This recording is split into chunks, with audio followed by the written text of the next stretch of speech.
Hello everybody, today I'm going to speak about how to download and update Unreal Engine 5.1.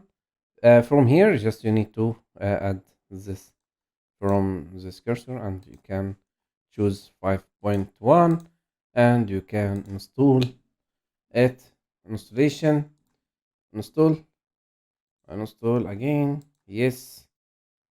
And now I'm waiting 20 gigabyte downloading, just I need to wait for it, and I need to close and open again. And after that you need to launch it, and we need to create my new level. I have this sequence. Okay, this is my old project. Now I need to create a new level.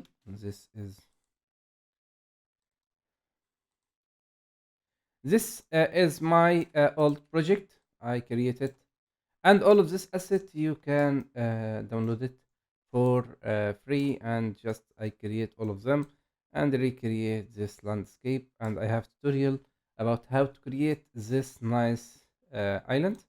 Thanks for watching. Don't forget to subscribe for my channel and like for my video. See you in the next video. Assalamu alaikum.